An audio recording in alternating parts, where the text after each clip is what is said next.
Hello friends, ഇന്ന് നമുക്ക് വളരെ സിമ്പിളായും കുറഞ്ഞ ചേരുവകൾ മാത്രം വെച്ചിട്ട് തയ്യാറാക്കാൻ പറ്റിയ ഒരു അടിപൊളി ടേസ്റ്റി ചിക്കൻ കുറുമക്കറിയുടെ റെസിപ്പി നോക്കിയാലോ. അപ്പോൾ എൻ്റെ എല്ലാ കൂട്ടുകാർക്കും ഫുഡി വേവ് കിച്ചണിലേക്ക് സ്വാഗതം. ചിക്കൻ കുറുമക്കറി തയ്യാറാക്കാൻ വേണ്ടി ആദ്യം നമുക്ക് ഒരു പ്രഷർ കുക്കറിലേക്ക് കഴുകി വൃത്തിയാക്കി വെച്ചിരിക്കുന്ന ചിക്കൻ ഇട്ട് കൊടുക്കാം. കുറുമക്കറി തയ്യാറാക്കാൻ വേണ്ടിയിട്ട് 400 ഗ്രാം ചിക്കൻ ആട്ടാണ് ഞാൻ എടുത്തിരിക്കുന്നത്. ഇനി ഇതിലേക്ക് 2 കറുവപ്പട്ട, 2 ഏലക്ക, 4 ഗ്രാമ്പു എടുത്തിട്ടുണ്ട്. അത് ഇതിലേക്ക് ചേർത്ത് കൊടുക്കാം. ഇതിന്റെ കൂടെ തന്നെ 1 ടീസ്പൂൺ കുരുമുളക് പൊടിയും 1 ടീസ്പൂൺ ഉപ്പും കൂടി ചേർത്ത് കൊടുക്കാട്ടാ. ഇനി ഞാൻ ഇതിലേക്ക് തേങ്ങാപ്പാൽ ചേർത്ത് കൊടുക്കാട്ടാ. അതായത് തേങ്ങയുടെ 2ാം പാല്, കട്ടിയില്ലാത്ത പാലില്ലേ അത്. ഇത്രയും ചേർത്ത ശേഷം നന്നായിട്ടൊന്ന് ഇളക്കി കൊടുക്കാം. എന്നിട്ട് കുക്കർ അടച്ച് വെച്ച് ഒരു വിസിൽ വരുന്നത് വരെ ഇതൊന്ന് വേവിച്ചെടുക്കണം.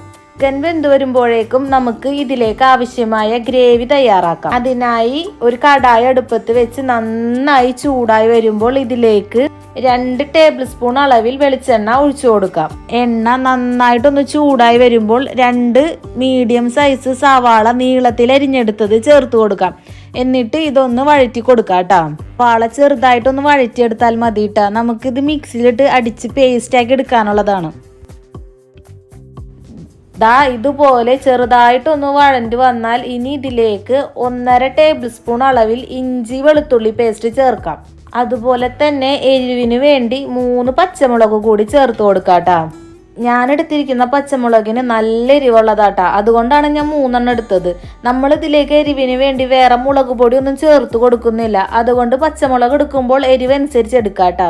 ഇനി ഇതിലേക്ക് കുറച്ച് കറിവേപ്പില കൂടി ചേർത്ത് കൊടുക്കാം. എന്നിട്ട് നന്നായിട്ട് ഇതൊന്ന് വഴച്ചെടുക്കാട്ടാ.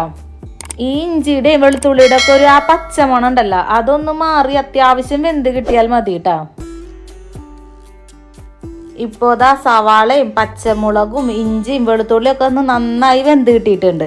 ഇനി ഇതൊന്ന് നമുക്ക് ചൂടാറാനായിട്ട് മാറ്റി വെക്കാം. ഇപ്പോൾ നമ്മുടെ സവാളയുടെ ചൂടൊക്കെ ഒന്ന് ആറിക്കിട്ടിയിട്ടുണ്ട്. ഇനി ഇത് ഒരു മിക്സിയുടെ ജാറിലേക്ക് ഇട്ടിട്ട് നന്നായിട്ടൊന്ന് അരച്ച് പേസ്റ്റ് ആക്കി എടുക്കണം. ഇനി ഇതൊന്ന് മാറ്റി വെക്കാം. ഇനി ഇതേ കടായിലേക്ക് തന്നെ വേവിച്ച് വെച്ചിരിക്കുന്ന ചിക്കൻ ചേർത്ത് കൊടുക്കാം. എന്നിട്ട് ഇതൊന്ന് നന്നായി തിളച്ച് വരുന്നത് വരെ നമുക്ക് വെയിറ്റ് ചെയ്യാം. പിന്നെ നമ്മൾ നേരത്തെ അരച്ചു വെച്ചിരിക്കുന്ന പേസ്റ്റ് ഉണ്ടല്ലോ, അതിലേക്ക് 7 കാഷ്യൂനട്ട് വെള്ളത്തിലിട്ട് കുതിർത്തെടുത്തത് ചേർത്ത് കൊടുക്കാട്ടാ. എന്നിട്ട് വീണ്ടും ഒന്നുകൂടി അരച്ച് പേസ്റ്റ് ആക്കി എടുക്കാം. ഇതിലേക്ക് കാഷ്യൂനട്ട് കൂടി അരച്ച് ചേർക്കുമ്പോഴേ നല്ലൊരു ടേസ്റ്റ് കിട്ടൂട്ടാ.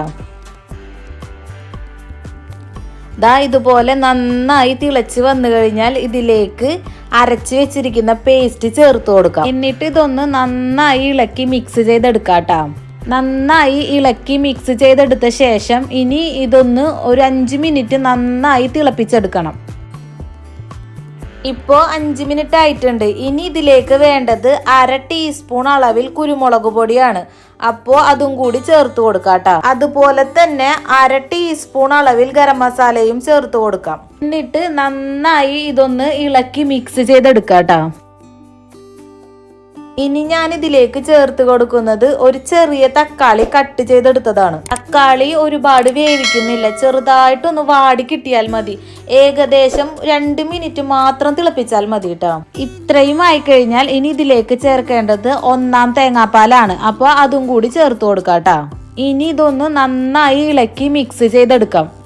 പിന്നെ 1ാം പാല് ചേർത്ത് കഴിഞ്ഞാൽ ഒരുപാടിട്ട് തിളപ്പിക്കരുത് കേട്ടോ. നന്നായിട്ടൊന്ന് ചൂടാക്കി എടുത്താൽ മാത്രം മതി കേട്ടോ. ഇപ്പോൾ നന്നായിട്ടൊന്ന് ചൂടായി വന്നിട്ടുണ്ട്. ഈ സമയം നമുക്ക് ഇനി ഫ്ലെയിം ഓഫ് ചെയ്ത് കൊടുക്കാം. ഇതിലേക്ക് നമുക്ക് കുറച്ച് മല്ലി പുതിന ഇല കൂടി ചേർത്ത് കൊടുക്കാം. എന്നിട്ട് നന്നായിട്ടൊന്ന് ഇളക്കി മിക്സ് ചെയ്ത് കൊടുക്കാട്ടോ. അപ്പോൾ ഇത്രയും ആയി കഴിഞ്ഞാൽ നമ്മുടെ അടിപൊളി ടേസ്റ്റി ചിക്കൻ കുറുമക്കറി റെഡി ആയിട്ടുണ്ട്. നല്ല ചൂടോട് കൂടി തന്നെ അപ്പത്തിന്റെ കൂടെയും നെയ്ച്ചോറിന്റെ കൂടെയും പൊറോട്ടയുടെ കൂടെ ഒക്കെ കഴിക്കാൻ പറ്റിയ ഒരു അടിപൊളി ടേസ്റ്റി ചിക്കൻ കുറുമക്കറി ആട്ടത്. അപ്പോൾ എൻ്റെ എല്ലാ കൂട്ടുകാരും ഒരു പ്രാവശ്യമെങ്കിലും ഇതൊന്ന് ട്രൈ ചെയ്ത് നോക്കണം കേട്ടോ. ട്രൈ ചെയ്ത് കഴിഞ്ഞാൽ നിങ്ങളുടെ അഭിപ്രായങ്ങൾ കമൻ്റായി അറിയിക്കണം. ഈ വീഡിയോ നിങ്ങൾക്ക് ഇഷ്ടപ്പെട്ട് കഴിഞ്ഞാൽ എൻ്റെ ചാനൽ ഒന്ന് സബ്സ്ക്രൈബ് ചെയ്ത് സപ്പോർട്ട് ചെയ്യാനും ഷെയർ ചെയ്യാനും മറക്കരുത് കേട്ടോ.